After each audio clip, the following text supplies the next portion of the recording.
Queridos irmãos, nós damos continuidade com muita alegria ao nosso estudo do livro de Oséias. Eu sou Luan, sou aqui de Ouro Preto, sou casado e com a graça de Deus nesse tempo também faço parte da equipe estadual do MUR Minas. Nós agora vamos continuar o nosso estudo, nós estamos no capítulo 2 do livro de Oséias, vamos aí a partir do versículo 4, vamos até o versículo 25, então, terminando aí o restante todo deste segundo capítulo. Como o tempo do nosso vídeo é curtinho e o tamanho do capítulo, não vai dar para fazermos aqui um comentário de cada versículo, mas vamos tentar pegar as ideias gerais, tá bem? Nós temos aqui, sobretudo nesses 3 primeiros capítulos do livro de Oséias, uma imagem que é a figura do casamento de Oséias com Gomer, que é a sua esposa infiel. Então esse é o plano de fundo, mas na realidade o que vai surgir aí, a grande temática, é na verdade o relacionamento entre Deus e o seu povo. O Senhor desposou Israel, o povo de Deus. O Senhor amou Israel, fez com o seu povo uma aliança. Só que chega um determinado momento em que Israel começa a desprezar o amor de Deus. Começa a se comportar como uma esposa infiel. Uma esposa que é entregue, por assim dizer, ao adultério, à prostituição. Então o povo de Deus começa a responder ao Senhor, começa a responder ao amor de Deus com a infidelidade. E aqui então o profeta, a partir da sua experiência pessoal, a experiência do seu casamento, da figura do seu casamento, começa então a tecer uma narrativa sobre esse relacionamento de Deus e o seu povo. E o que é então essa infidelidade que está sendo anunciada, denunciada pelo profeta? Era então o culto às divindades cananeias, aos Baais. Nós vamos pegar lá no versículo 15, nós vamos um pouco à frente, depois nós voltamos, que vai nos ajudar a entender um pouco melhor. No versículo 15 nós lemos assim: Eu a castigarei pelos dias dos Baais, aos quais queimava incenso, enfeitava-se com seu anel e seu colar, e corria atrás de seus amantes, mas de mim ela se esquecia, oráculo do Senhor. Então, o Senhor está dizendo aqui, de um castigo: vou castigar pelos dias dos Baais, que eram essas divindades cananeias, a quem era atribuídos, a Baal era atribuída a fertilidade do solo, as chuvas, as colheitas. Então, toda essa dinâmica de fertilidade, o povo começou a ser tentado, ficou tentado a atribuir tudo isso a Baal, a esses falsos deuses, às divindades dos cananeus. Então, o Senhor que um dia fez a sua aliança, fez o seu pacto de amor com o povo, cuidou e amou o povo, agora vê o seu povo o abandonar. Olha que realidade. Muitas vezes acontece também com a gente, comigo e com você. Quantas vezes nós também somos infiéis a Deus, esquecemos do seu amor, nos esquecemos daquilo que Ele fez por nós. Isso aconteceu com o povo de Israel. Então, um dia o Senhor, ao fazer aliança com o seu povo, disse: sereis o meu povo e eu serei o vosso Deus. E aí, Israel estava deixando de se comportar como o povo eleito, como o povo do Senhor, o único Senhor. O Senhor Deus é o único Senhor. Shema, ouve Israel. O Senhor nosso Deus é o único Senhor. O povo de Deus para de olhar para o Senhor como o único Senhor e vai procurar os Baais, essas outras divindades, e começa a prestar culto a eles. Então isso é uma infidelidade. O Senhor que ama com o amor de esposo, agora então está abandonado. Então o povo se esquece da ação de Deus. Esse esquecimento da ação de Deus gera então aí uma série de problemas. O povo já não reconhece mais quem é o verdadeiro doador de todas as dádivas, de tudo aquilo que eles têm, e começam a atribuir isso a Baal. O povo se esquece das grandes dádivas do Senhor e começa a atribuir a Baal.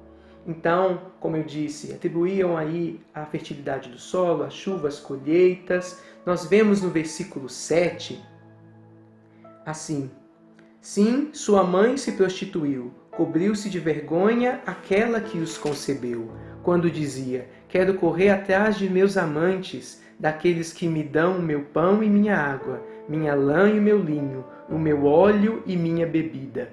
Vejam só, quero correr atrás dos meus amantes, ou seja, essas divindades, esses falsos deuses, meus deuses cananeus, aqueles que me dão o meu pão, minha água, minha posse, né? Então, estavam atribuindo aos amantes todos esses dons que na verdade eram dons de Deus. E o Senhor responde lá no versículo 10: mas ela, ou seja, a esposa infiel, não reconheceu que era eu quem lhe dava o trigo, o mosto e o óleo, quem lhe multiplicava a prata e o ouro que eles usavam para Baal.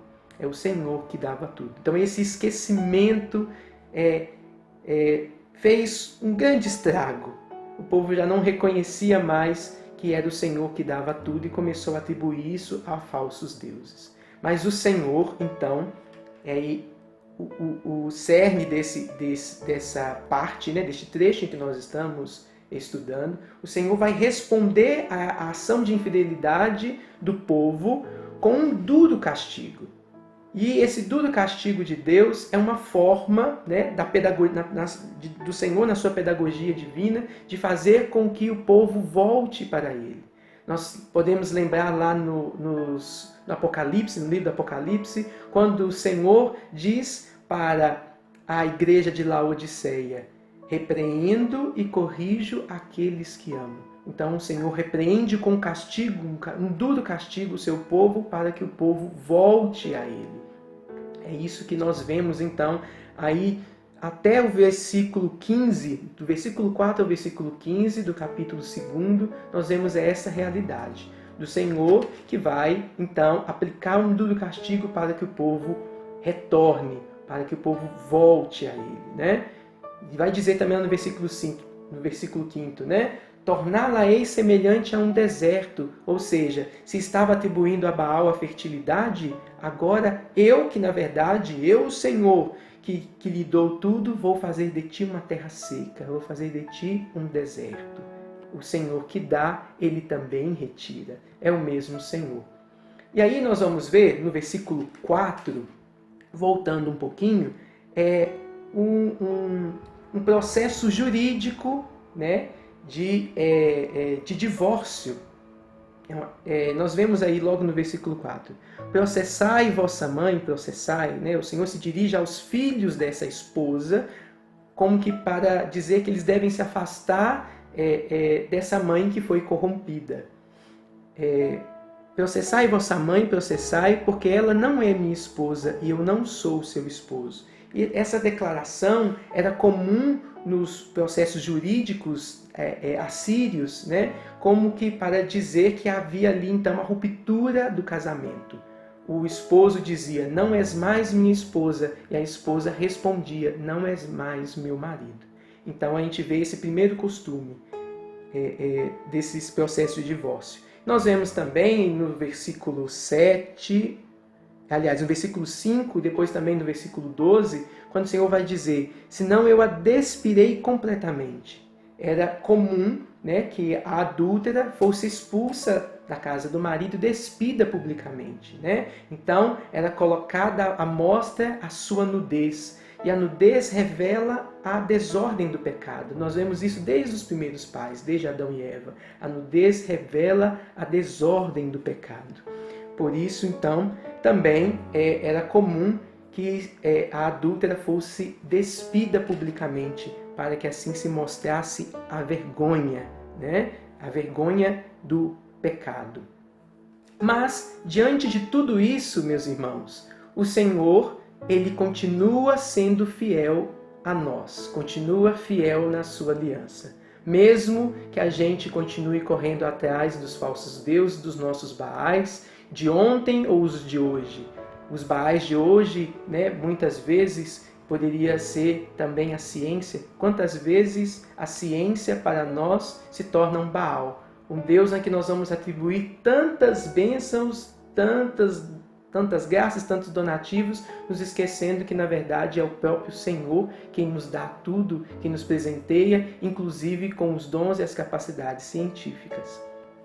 Mas agora nós vemos aqui no segundo momento, a partir do versículo 16, quando o Senhor vai deixar explícito a grandeza do seu amor, onde ele vai restaurar Israel. Vemos no versículo 16: Por isso, eis que eu mesmo a seduzirei, conduzi-la-ei ao deserto e falar-lhe-ei ao coração. Vejam só que lindo. O Senhor mesmo vai seduzir o seu povo, vai levá-lo ao deserto para lhe falar ao coração. A gente pode lembrar que com o coração cheio, né, daquela confissão ardente de Jeremias: seduziste-me, Senhor, e me deixei seduzir. Então nós deixamos seduzir pelo Senhor. É o Senhor que está dizendo isso. Eu mesmo a seduzirei, eu mesmo seduzirei o meu povo. Esse seduzir de Deus não é apenas uma atração, mas significa que o Senhor vai fazer tudo o que é necessário para trazer o seu povo de volta. E vou conduzi-lo ao deserto. O deserto que antes foi aquele lugar onde o povo conheceu mais profundamente o Senhor. Onde o povo seguiu ao Senhor na nuvem e ali confiava na sua graça. Ali o Senhor lhe deu o maná, tirou a água da rocha, deu aquilo que era necessário. O povo confiou, fez um caminho de esperança junto do Senhor, né? Então agora o Senhor, Deus, quer seduzir o povo e levá-lo novamente ao deserto para lhe falar o coração. O coração que na Bíblia é o lugar da decisão, é o lugar da escolha. É no coração então que o Senhor quer nos falar. Quer dizer, como se no coração ele fosse escrever a sua lei, o seu amor e renovar a sua aliança.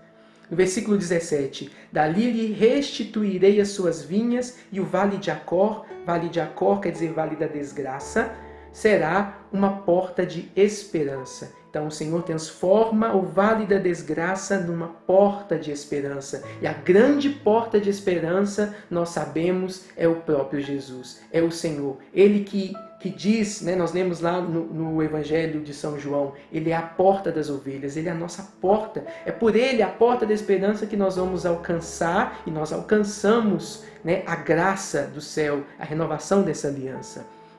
E ainda no versículo 18: Acontecerá naquele dia, oráculo do Senhor, que me chamarás meu marido.